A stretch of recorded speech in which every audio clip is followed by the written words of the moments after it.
Welcome to another weekly Friday chat. This week we're going to be discussing the Fed's meeting on Wednesday and their decision to hold rates steady. Let's go.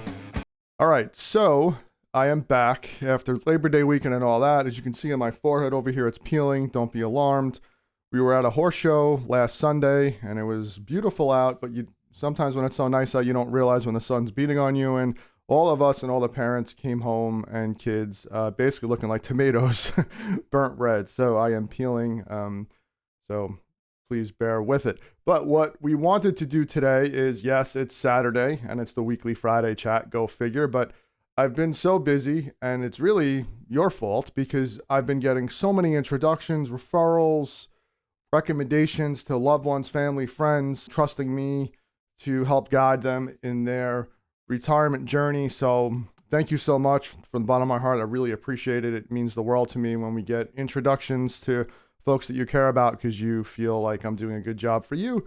So you want to pass that on to them. So we've been so busy with that did not get a chance to record the weekly Friday chat on Friday, hence why I'm doing it on Saturday. So what I wanted to discuss today was the Federal Reserve had their meeting on Wednesday. They decided to hold rates steady at 5.25 to 5.5%. So they decided to hold rates steady, which, yeah, good news. Not so fast, though. They see growth is still strong, so they now are projecting one more rate increase this year. And as you can imagine, when the market sees these things, typically a lot of times, that's good news is not always good news like we've discussed before.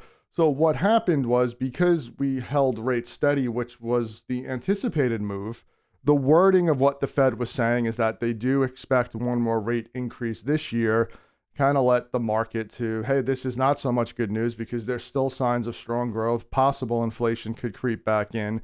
So because of that, we had, as you can expect, a down week again in September. We had another kind of off week, which has kind of been the trend since the middle of August through September. The market's kind of been choppy from pretty much with the exception of February. Market's been kind of doing pretty well. So you see that also bond yields have kind of spiked again a little bit because, you know, if the indication is interest rates are going to go up, then maybe some bond prices will go down.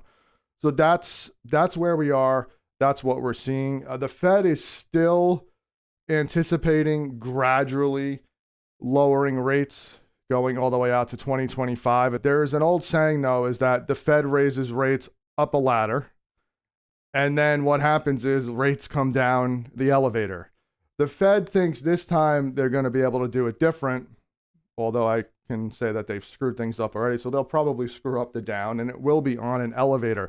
So as you can see from this chart here, typically rates go up in incremental steps, hence the analogy up a ladder, one step at a time.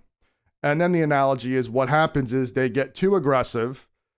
They put so much of a hindrance on, economic development and the economy.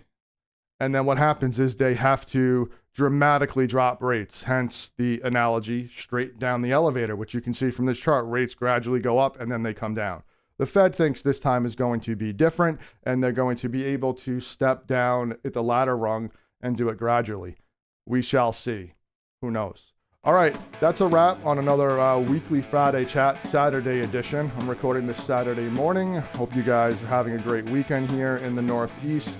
It's kind of a washout, a nor'easter. In the next few hours, I will be leaving to spend my day at the barn with horseback riding with my daughter, then off to tennis lessons. And I do, in fact, feel inflation on those two things. I don't know if she could have picked two more expensive sports to do, horseback riding and tennis. The only trifecta would be if she decides to join hockey, and then I'll be up at 3 a.m. paying for ice time and all the equipment. But unless of that, I think the two most expensive sports, so I'm feeling the inflation. It's a Saturday, it's not a Friday, but what the heck? Can't have too much pizza. So if you had pizza last night, I give you permission to have it again tonight. Till next time, see ya.